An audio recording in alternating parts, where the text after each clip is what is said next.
Tonight, a back-to-back blow for millions of Australians. The Reserve Bank hikes rates for the second consecutive month. Fuel rationing fears as petrol giants are hauled in for emergency talks. Streets and a childcare in lockdown, Lidcombe rocked by a second gun scare. The clock's ticking for Kyle Sandilands. His contract battle goes down to the wire. Also tonight, the billion-dollar drug boat stuck in Sydney Harbour. Queen Mary having a ball at the MCG. And Braden Trindle's story of redemption ahead of his 100th game for the Sharks. This is 9 News with Georgie, Gardner. Good evening. For the second month in a row, mortgage holders have been dealt a blow as the Reserve Bank raised the cash rate again. With inflation already uncomfortably high, the war in Iran is only adding fuel to the fire. The RBA decision was tight though, with 4 of the 9 board members voting to keep rates on hold. But there are concerns tonight this hike won't be the last.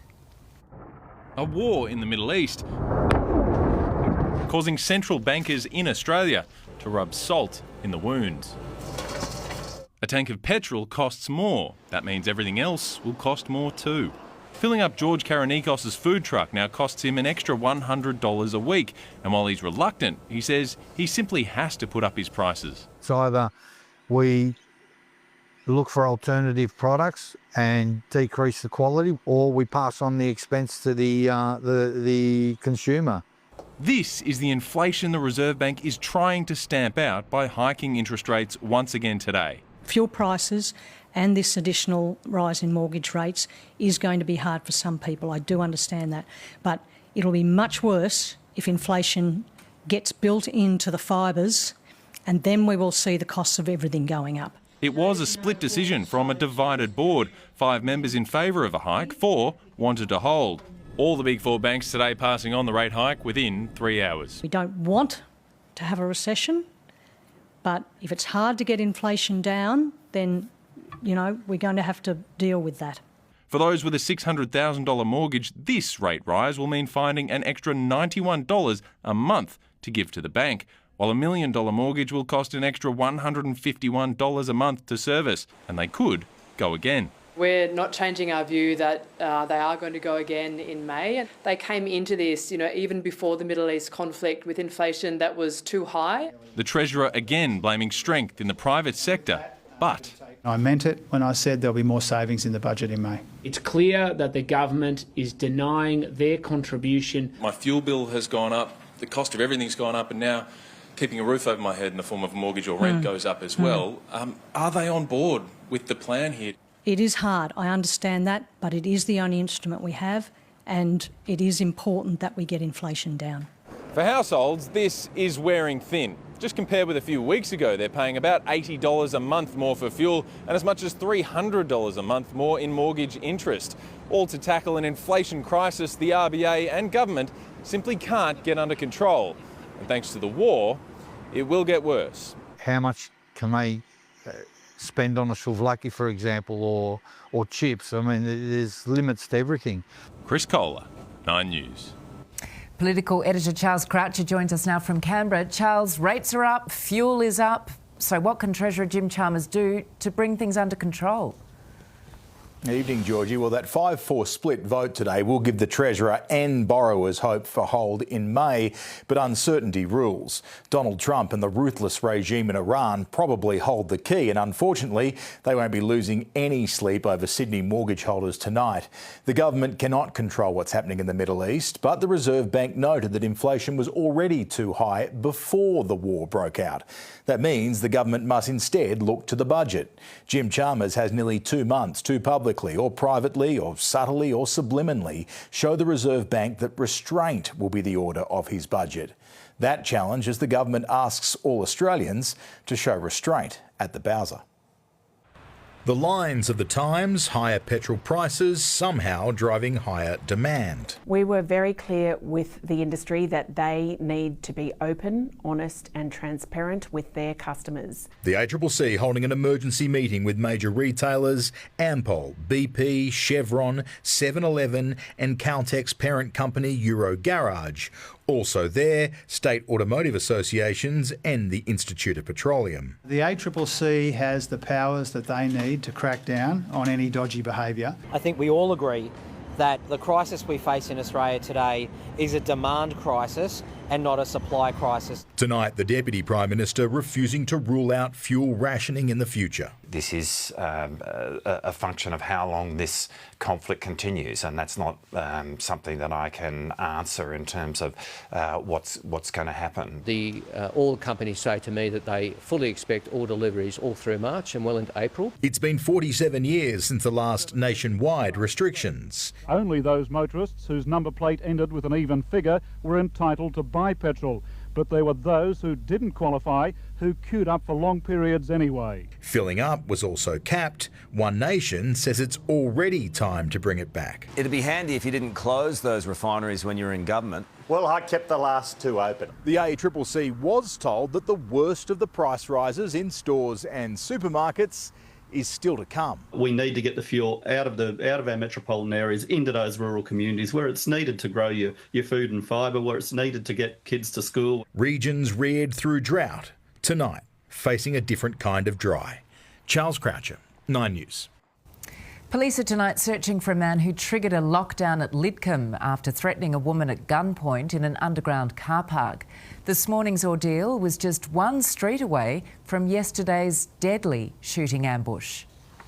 This is Alpay Albihi in the hours after he allegedly murdered 38-year-old Abdullah Basa. Frazzled, he rummages through the vehicle allegedly for the gun used, and when residents ask him for his licence, this is what he says.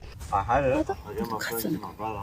Just seconds earlier, he was captured crawling down Baronia Road at Ermington before clipping a parked car and coming to a halt.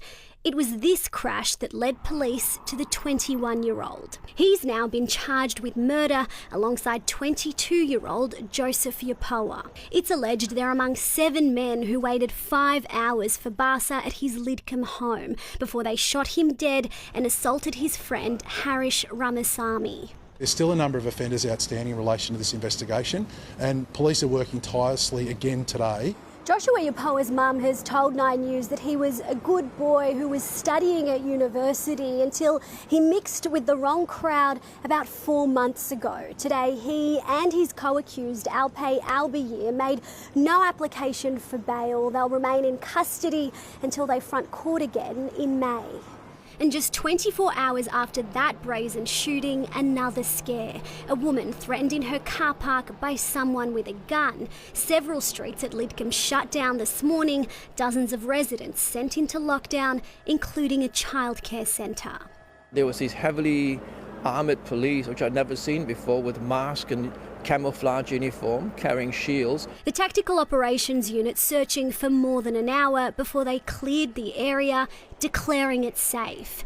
Tonight, the hunt is still on for that armed man, as well as the 5 others involved in Abdullah Basa's murder. Massilia Eiley, 9 News.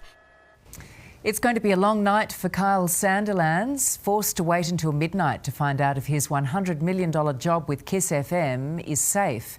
The Star today broke his radio silence of the last 2 weeks, saying whatever happens, he has plenty of options. Kyle Sandilands emerges from his Vaucluse mansion, headed for work, but not his radio job he may or may not have. I still want to do the show. The listeners will be back on there doing the show. But this afternoon, it was a TV gig recording Australian Idol. This was D-Day in the battle between the radio host and his employer, ARN. Will he be allowed to return to his $100 million show on Kiss FM, or will he be sacked? We can't say too much because I haven't heard anything yet. Kyle and his radio partner, Jackie O'Henderson, were taken off the air after a blow-up 2 weeks ago. Kyle was given 14 days to remedy his behaviour.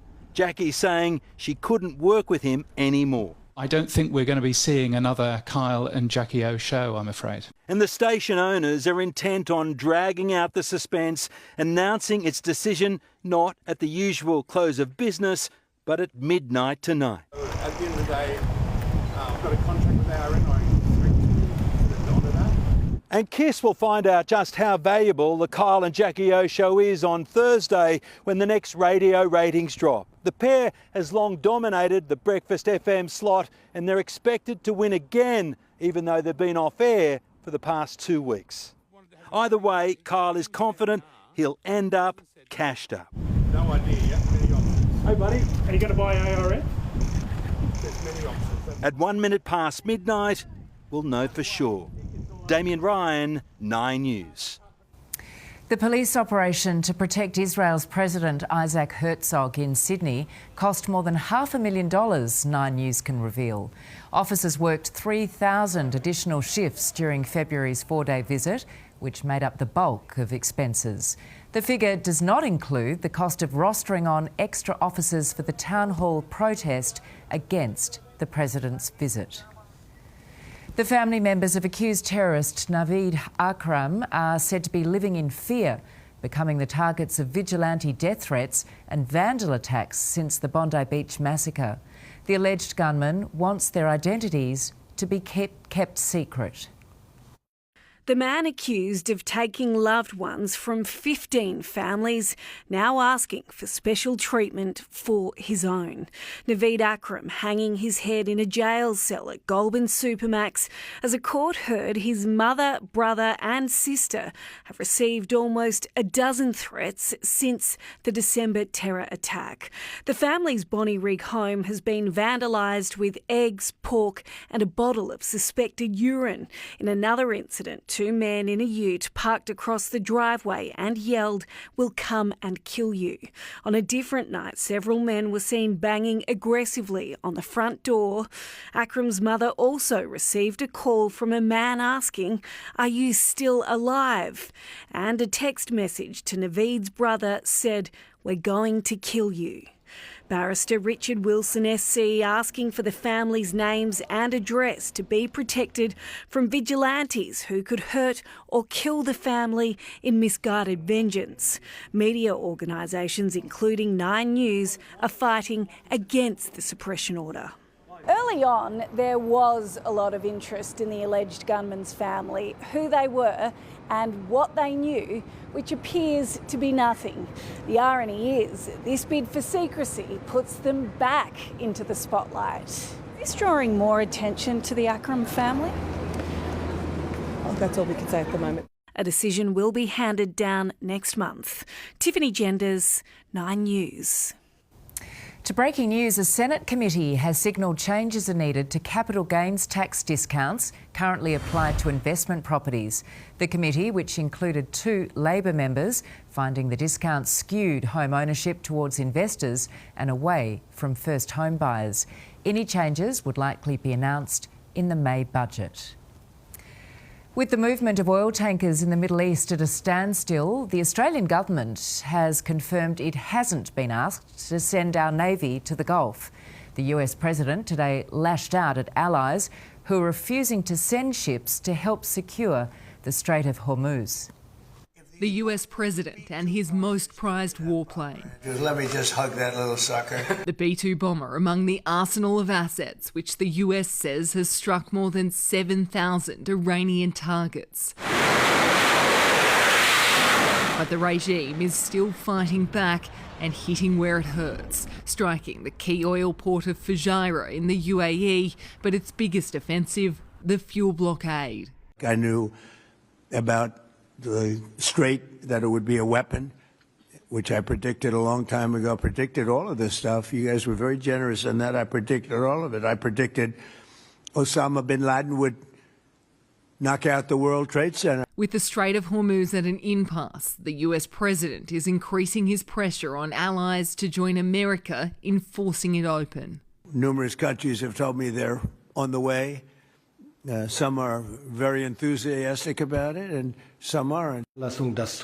It's not our war, we didn't start it, said Germany's defence minister, while the British Prime Minister says his country won't be drawn into a wider conflict. So we're working with all of our allies, including our European partners, to bring together a viable collective plan. As Australia confirmed, we haven't been asked. We've not received a request from the United States in respect of the Straits of Hormuz. I mean, we're not contemplating sending a ship. We don't need anybody. We're the strongest nation in the world. America's war on Iran has now reached day 17. The US president today inside the Oval Office declaring the conflict will end soon, but that won't be this week. Iran's new supreme leader, who still hasn't been seen, today issuing just his second statement to confirm all those previously appointed to government positions by his father would remain in their posts. Israel launched a targeted ground operation against Hezbollah, pushing further into Lebanon. Here, hundreds of thousands of civilians have been forced to flee their homes, the region confronting day after day of uncertainty. In Washington, D.C., Lauren Tomazi, 9 News. Cuba's national electricity grid has collapsed, leaving 10 million people without power. The blackout comes after weeks of a US-imposed oil blockade, with Donald Trump today saying he believes he'll have the honour of taking the country. Taking Cuba in some form, yeah. Taking Cuba. I mean, whether I free it, take it, I think I could do anything I want with it. The US and Cuba have been in talks to end the blockade. A controversial overhaul of America's vaccine policy by Robert F. Kennedy Jr. has been blocked by a federal court judge. The Health Secretary's proposals include reducing the federally recommended number of childhood vaccines. Infectious disease experts are among the many health organisations praising the court's decision. It is time now for a check of the day's weather. Hi, Belinda. Hi, Georgie. Sydney's sunny spell came to an end today. The clouds moving in and hanging around all day. A muggy morning with the humidity sitting above 70% until lunchtime. Top temperatures still well above average for this time of year. Most of our suburbs reaching 31. For the city, that is about 6 degrees warmer than the March average. We're more than halfway through the month and so far we've recorded less than 40% of our average rainfall. But that should get top up tomorrow, a trough brushing the southern and central coast today, leaving a southerly change in its wake. The Bureau forecasting showers for the next week. I'll be back with all the details later in the bulletin, Georgie. Thank you, Belle. See you soon. Next on 9 News, bedlam at Belfield. A concrete truck takes out car after car, and the chaos is not over yet. Caught on a cherry picker the moment 2 footy stars are taken down by US police. A boom in bowel cancer cases. Evidence mounts on what's to blame. And King Charles serves up a royal remix.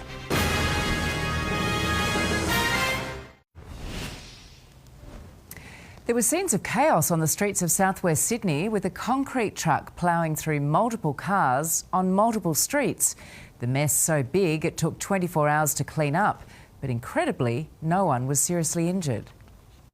A wrecking ball through the afternoon commute as a concrete truck unleashes bedlam in Belfield. Absolute carnage on the road.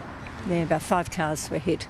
Even the truck's front seat passenger wanting off the wild ride. I witnessed someone jumping out of the passenger of the truck and I thought he was about to get hit, so I screamed. Parents with a young child and an L-plater, some of the unlucky ones inside cars left crushed and crumpled on Punchbowl Road late yesterday afternoon. And it's not over yet. The driver now solo going down Seymour Road. The truck has gone up that street there, smashing into a bunch of other cars. Before a tree and embankment on Carter Street brings the saga to an end. Could hear him screaming inside the truck. Bystanders, paramedics and police all working to free the trapped driver. I'm running late. Just had this truck slam. I'm coming, but the guy stuck in the car. The 39-year-old taken to hospital for drug and alcohol testing. It's been about 16 hours since this truck became wedged here, narrowly avoiding damaging a family home. The big question crews are facing now, How do they get it out? Unsuccessful attempts to tow the truck under the watchful eye of its owner. How long has he been driving for you? I don't know. Sorry. You don't no know. answers for you. Police tonight also searching for answers. Helene Lambetsos, 9 News. Exactly what two AFL players were doing when they were arrested in the US last November has been revealed in police body cam footage. Hawthorn pair, Dylan Moore and Connor McDonald, were caught by officers in Arizona climbing a scissor lift. Like Melbourne. Okay. So like southeast. Yeah. You know Opera House? It's like 3 hours from the Opera House. Fair enough. You guys rugby or military? We play rugby. We play rugby. But we've been in we've been in Darwin. We tried to do the military, went to Darwin for the military, then didn't get in, so then we went to rugby. Both players have court dates in the US later this year, accused of trespassing. It seems even a king can learn a thing or two. Charles today earning the new title DJ KC3 after taking over the decks during a visit to Manchester.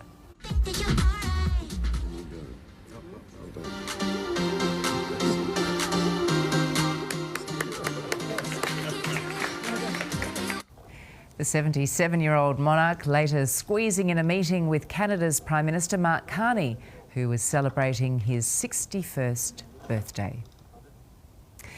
Next on 9 News, stranded on Sydney Harbour, a boat and its crew in limbo after a $1 billion bust at sea. A fire emergency on wheels with a potato truck up in flames.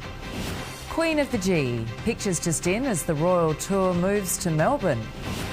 And from this to this, a big change to birth certificates takes effect.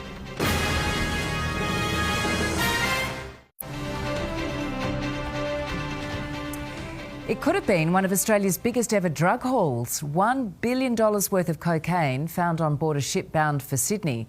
But the French Navy got there first, foiling the plot, then leaving the unsuspecting crew stranded without food or fuel and struggling to reach Australia.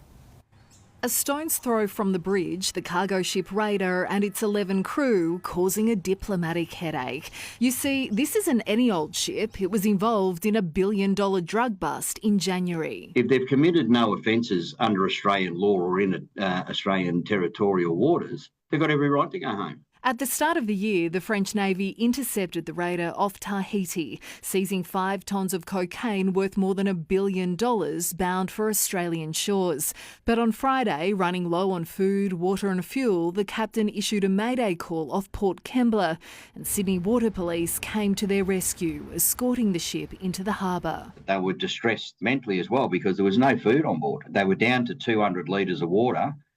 11 people on board, that's not a lot of water. The Seafarers Union wants to know why visas haven't been granted to let them go home. This isn't a case of people that are seeking asylum or anything else. They just want to do their job and go back to their families. Border Force is providing the crew with food and water, and they've also been questioned by Customs. There's every chance the crew had no idea they were transporting illicit drugs, telling authorities they picked the boat up in Panama and were simply delivering it to Australia.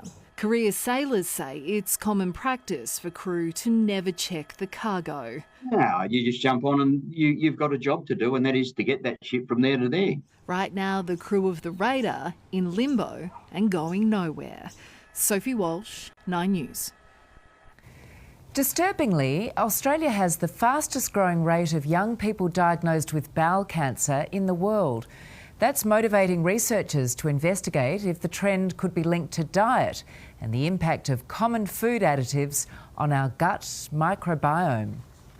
For schoolteacher and mum Amy Jeeves, there was no gut feeling something was wrong. Bowel cancer came barrelling into her life, seemingly out of nowhere. I had some quite bad stomach pains and presented to emergency. Diagnosed with the disease the very next day. Undergoing chemotherapy, then surgery, Amy's now cancer-free. But the 39-year-old is a part of an unenviable and expanding cohort of young Aussies. Australian researchers believe the trillions of bacteria living inside us, our gut microbiome, can be a key driver of gut diseases, now investigating its relationship to bowel cancer. And we're honing in on environmental factors that might be affecting the gut microbiome. particularly diet, things like artificial sweeteners, things like emulsifiers in our food. Looking at whether those additives trigger inflammation, a known precursor to cancer. Scientists are collecting tissue samples from cancer patients, analysing the bacteria that sits in and around their tumours and growing it in the lab. They'll treat this snapshot of the gut microbiome with food additives to see how the bacteria responds. The study will take around a year. They'll also test how healthy gut bacteria samples react and in future phases model whether the additives actually speed up cancer growth in the gut. I think anything that could be put in place for early detection is beneficial for the future. Lily Greer, 9 News. Rather than call for help, a driver in Japan has driven his flaming food truck directly to a fire station. The vehicle, which served sweet potatoes, could be seen barrelling down the road while on fire. He made it to the station before the flames reached the cab. No injuries were reported. It's been more than 160 years since the state's first handwritten birth certificates, and today the first digital copies are available to download. People aged between 16 and 21 are now able to access their birth certificate online and store it on their Service New South Wales app. The state government claims the record is designed to international security standards and will work with banks and agencies to make it an accepted form of ID. Mary and Frederick's tour of Australia rolled on to Melbourne today, with the Queen of Denmark visiting a suburb where she used to live. The Royals then stepping onto the hallowed turf of the MCG with some young fans. They reign in Denmark, but in Melbourne, it's Aussie rules. Queen Mary, very much the team player at the MCG, handballing with Oz kickers, winning hearts and kicking goals. The Danish Royals mixing with Hawthorn players and gifted a Sharon. This, their final stop on a busy day across Melbourne, which holds a special place in Mary's heart. It's actually my old hometown. I lived here for 3 years and a lot's changed. The Australian-made monarch and husband, King Frederick, arrived last night. The Melbourne leg of their first official visit in 13 years and first as King and Queen, commencing at Government House. Today, more about business and strengthening ties between our two countries. The royal couple toured a sustainable housing development and were a surprise audience for local skateboarders. Do you know who that is? Like the Queen or something? Queen Mary. Queen Mary. And King Frederick. Like Jesus' mum. Mary here to highlight the importance of sustainable construction practices. They were excited about having their own space, but this project just took a life of its own. It's a jam-packed visit for the royal couple. This is one of 6 official engagements on today's itinerary. An outfit change-up for the Queen at Port Melbourne, where tugboats provided a royal water salute. This Aussie voyage smooth sailing so far, and with at least one more stop to go. Edward Godfrey, 9 News. Millions of Australians are tonight in mortgage pain, so is now the time to switch to an interest-only loan? Money editor Effie Zahos looks at the pros and cons a little later. And the twin wedding cakes of the harbour, keeping shipping safe for almost a century and a half. And in Sport with James, a special milestone for the Sharks' Braden Trindle this week. Good evening to you, Georgie. Yes, he plays his 100th game for Cronulla, but he does admit he could have thrown his career away. Coming up, the inspiring story of how Trindle turned his life around and is now reaping the rewards. The injury blow, which has soured the West Tigers' promising start to the season. Plus, how Aussie sprint star Tori Lewis became a world champion 18 months after the race was run. A southerly change will sweep in tomorrow, bringing showers to Sydney. So will they clear in time for the weekend? Beating soaring power bills with cheaper solar home batteries. Stop paying top dollar for electricity. The government's generous discount program is about to change. A significant drop in rebate post-May. Thinking about getting on board? The new advice to lock in the best savings. 9 News, your news, tomorrow at 6.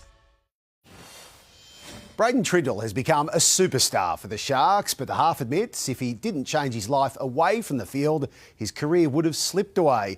Trindle was stood down by Cronulla after failing a roadside drug test. which put him on the path to Saturday's milestone game.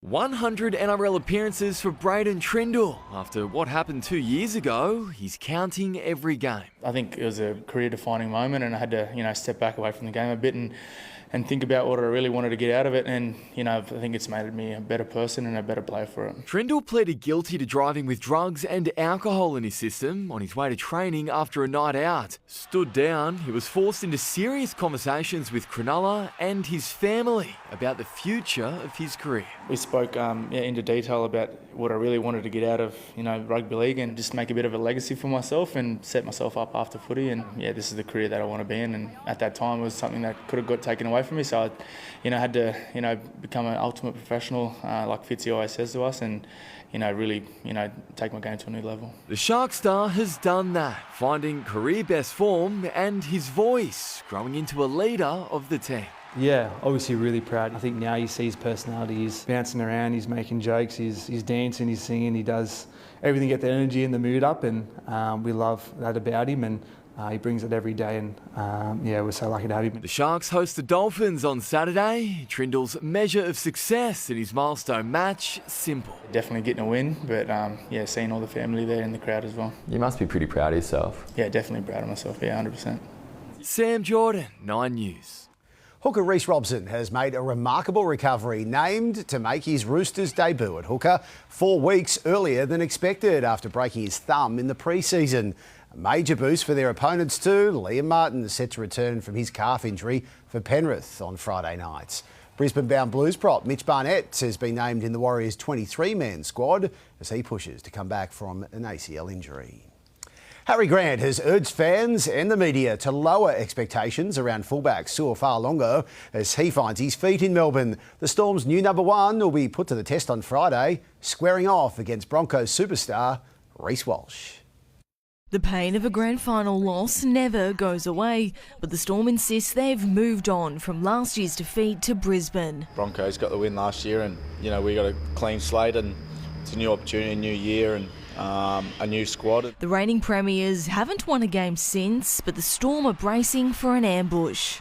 Sometimes those challenges brings the best out of players, and we'll be expecting them to be fired up and playing a good brand of footy. Su'Fa'alongo's seamless transition to fullback has been key to Melbourne's perfect start to the season. Grant keen to temper expectations as the 22-year-old prepares to go up against Clive Churchill medalist Reece Walsh. Comparisons are hard, expectations are hard. Su''s second full 80-minute performance for the Storm, and we're comparing him to Reece Walsh and asking him to do those things. So I think it's just let Su'a be Su'a and not have any expectations. Tigers centre Taylor May managed to do some light drills at training today, but a shoulder injury has ruled him out of the next 4 weeks. Unfortunate, because just going off the big pre-season he's had, it was some promising signs for him. Panther Casey McLean is excited to represent his New Zealand heritage in multicultural round this week, but the boy from Blacktown wants the best of both worlds, setting his sights on a Blues debut this year under the new eligibility rules. Being able to represent where I've grown up, the school I went to, the junior club I played for, that's a cool significant part of, especially of who I am. Nicole Dunn, 9 News. Just over 3 months on from the Bondi massacre, we've been given an insight into why the tragedy affected the Roosters so deeply. The club remembered the victims prior to Friday's clash with the Rabbitohs, but their relationship with the Jewish community was close even before December 14. Before Alex Johnston made history on Friday night, there was this touching moment. The bumblebee balloons, always a reminder of Matilda, on this occasion held by her little sister Summer in a Roosters jumper. I was there before they actually walked out onto the field. We went and met them and gave them a big hug, and there's always a bit of feeling there now that we know them. There's a reason Hugo Savala is speaking today. 5 days before the Bondi massacre, along with Billy Smith and other Roosters players, he immersed himself in the Jewish community with Alex Rivchin and Rabbi Eli Schlanger. Tragically, the rabbi was killed a few days later. It had a huge impact on the Roosters and Savala. The Roosters have done they've supported the Jewish community, but it wasn't just after the shooting, it was even before the shooting. We went down there and, connected with them and wanted to learn more about them, and, it was really eye-opening for me and some of the other Roosters boys. The Roosters were there. The Roosters reached out before it all.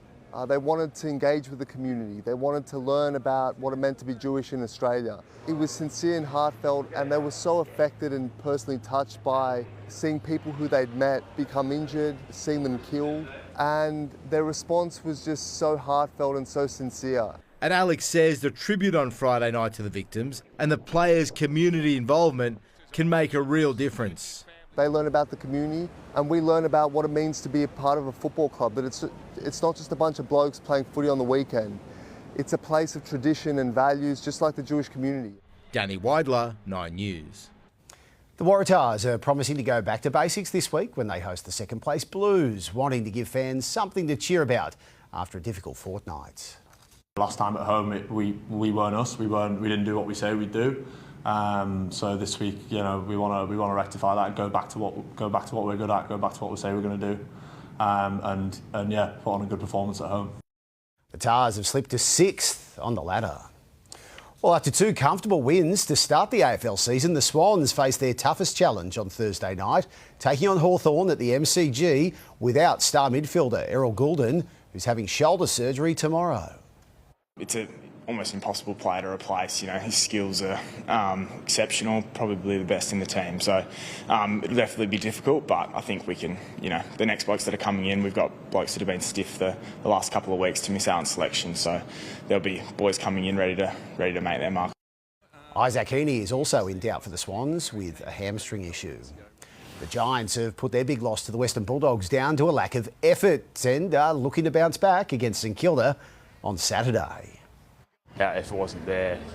That's not acceptable, and something that we've really addressed, and every player understands that now. The Giants return home to Sydney Olympic Park for the clash with the Saints. Chelsea has been hit with a Premier League record fine of 20 million Australian dollars in relation to undisclosed payments of more than 60 million dating back to 2011. The Blues avoided a points deduction after self-reporting potential breaches under the club's previous management. In today's on-field action, last place Wolves salvaged a 2-2 draw with Brentford. And Aussie sprint star Tori Lewis has become the 2024 Under-20s 200-metre world champion 18 months after the race was run.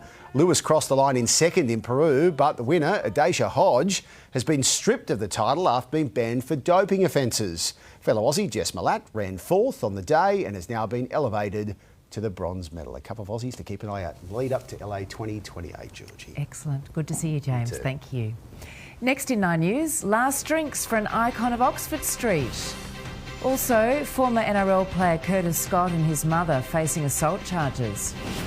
Should you switch to an interest-only home loan? Effie's Arhos crunches the numbers next.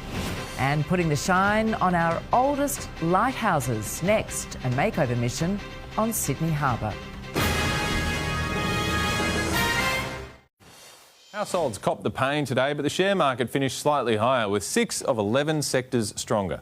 The big banks were all higher, which gives you some clues about who benefits from the interest rate rises. Westpac leading the pack. And Michelle Bullock spoke at length today about the positives seen as the Australian dollar rises. Ours is one of the only central banks in the world that's hiking interest rates right now, which is pushing the Aussie to multi-year highs against several major currencies. But today, our dollar was steady against the greenback. We have some breaking news. Former NRL player Curtis Scott is in custody tonight over an alleged brawl that included his mother. Scott allegedly got into a fight with an 18-year-old man at Moore Park Light Rail Station following the Sydney Swans match on Saturday night. He's facing 3 charges, including assaulting police. His mother is also facing 2 charges. With a second interest rate hike locked in and the prospect of a third looming, could cash-strapped borrowers look at interest-only loans to ease the squeeze? Nine's money editor Effie Zahos crunches the numbers and the trade-offs. If you're feeling the squeeze, you might be wondering if switching to interest-only for a year could help. Ride out the hikes, come out the other end in a better position. It can give you breathing room, but at what cost? Here's the maths. A $600,000 home loan over 25 years just became about $90 per month more expensive. At the new average rate of 5.73% for existing loans, repayments are now $3,767 a month. Switching to interest only slashes that bill, but there are 2 massive catches. First, the cost. If you're switching by choice, interest-only rates are about 0.9% higher on average. Even on the higher interest rate, by taking a breather on your principal, your repayments reduce by about $487 a month. Hardship cases avoid the higher interest rates and arrangements are tailored to individual cases. The second catch, you are not paying down that principal. After 12 months, you still owe the full $600,000, but you have one less year to pay it off. The bottom line, interest only buys you time. It works if rates fall, your income rises, or you plan on selling and property prices go up. If not, you're just pushing a bigger problem further down the road. Let's now take a look at the price of unleaded petrol across Sydney tonight, and the average is sitting around $2.27 a litre, but you can find it cheaper on Lane Cove Road at North Ryde. Last drinks have been called at iconic Oxford Street gay bar, the Stonewall Hotel, and there was no warning for its legion of loyal patrons. A notice was taped to the front of the Darlinghurst venue announcing it had been placed in administration. It was recently bought by a US group. They are the historic towers which have guided boats through the harbour for more than a century. Now, efforts are being made to revamp and preserve Sydney's lighthouses so they can continue helping vessels navigate our waters for years to come. These are the silent sentinels guarding the flooded river valley that is Sydney Harbour. But the lighthouses that guide arriving mariners are long overdue for a zhuzh. These structures obviously cop a beating being out here, and we need to protect them to preserve them so that they can do their very important job. The Hornby Lighthouse at the southern gates of the Heads, given new livery in heritage tones, now shining like a stick of freshly boiled Brighton rock. And inside the Heads, the prosaically named Eastern and Western Channel Pile lights, better known locally as the wedding cakes, warn of danger dead ahead. It's a very treacherous part of the harbour, and they mark the edges of the Sour and Pigs Reef. They mark the edges so that vessels can safely pass through. They would also do their bit in WW2. They used to put the nets up, stop the midget submarines getting in, and they used to lower them to let the Manly ferries go through. The Eastern Cake now complete with new skirt and paint, her Victorian-era craftsmanship preserved. Her sister guiding the big ships through the deeper waters of the Western Channel about to get her glow up. Both siblings still very much on the job. They're still important bits of navigation equipment. They're also a lovely little bit of maritime architecture as well too. Yeah, they're quite pretty. They're just beautiful. They don't build them like they used to. Mike Dalton, 9 News. Coming up, Belinda with the weather. Thank you, Georgie. Today's cloudy conditions sticking around tonight, but the Bureau isn't expecting any rain. Right now it's 25 degrees in the city and 26 in our west. Sydney is in for a bit of a wet spell. I'll have all the details next.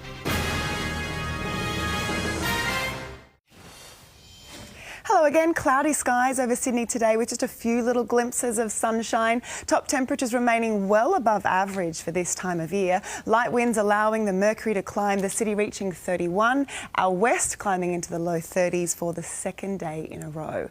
The warmer weather stretching across northern New South Wales, Burke reaching 34. But we've seen a big drop in temperatures across the Riverina. Albury about 9 degrees cooler than yesterday, only making it to 22. A wet day for Albury too, recording about 12 millimetres.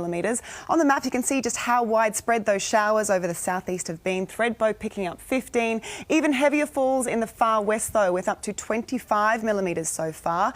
And there's a lot more rain to come. The Bureau issuing a severe weather warning for heavy rainfall developing in that upper western region from this evening.